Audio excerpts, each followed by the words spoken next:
ka tirsan ciidamada dowladda federaalka Soomaaliya ayaa waxa ay deegaanka Shalambood ee gobolka Shabeellaha Hoose u tageen dardargelinta howlgallada ka dhanka Al-Shabaab ee ka socda gobolkaasi. Saraakiishan waxa hogaaminayay afhayeenka wasaaradda gaashaandhigga ee xukuumadda Soomaaliya waxaana ay sheegeen in ay si laba jibaari doonaan dagaalada ka dhanka Al-Shabaab. Dhammaad ciidanka xoogga dalka Soomaaliyeed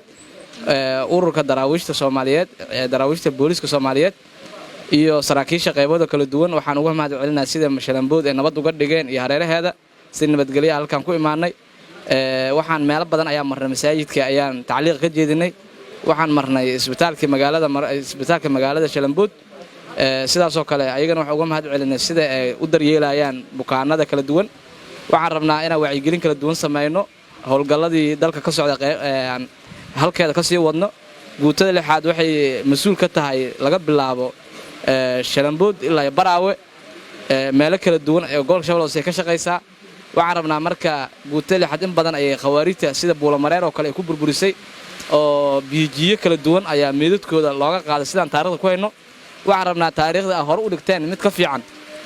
oo ka magac dheer inaad dib u dhigtaan rabnaa diyaalleedma oo wadooyinka isku furtaan Baraawe ilaa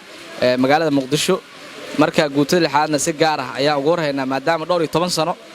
magaalooyinkan aan laga bixin oo gacan midig ah ay ku hayeen shacabka Soomaaliyeed waxay noo sheegeen waliba qaar sida agaasimaha isbitaalka kale in caafimaadka ugu weyn agabka caafimaadka meelaha ugu weyn ay ka helaan ay tahay ururkan halkan degan waxaan u mahad celinaa marka taliyaha ururka saraakiisha iyo taliyaha guutada jaranka iyo waxaan u mahad celinaa dhammaan hoggaanka caafimaadka waxaan leenahay meelahan oo kale il gaar ah loo yeesho waxaan inkaga mahad celinayaa sida beeraleyda iyo dadka culimada markaa wareysan ay noo sheegeen sida loola shaqeeyo waxaan si guud ugu mahad celinayaa ciidamada kala duwan sida booliska iyo militariga oo magaaladan amnigeeda saf ka dhigay waxaan ugu mahad celinaynaa odayaasha dhaqanka oo si wanaagsan ula shaqeeya magaaladan dadka jooga amniga ka shaqeeyo waxaan leenahay marka hore aan sii soconayn hadii aalad ma ka daaleyno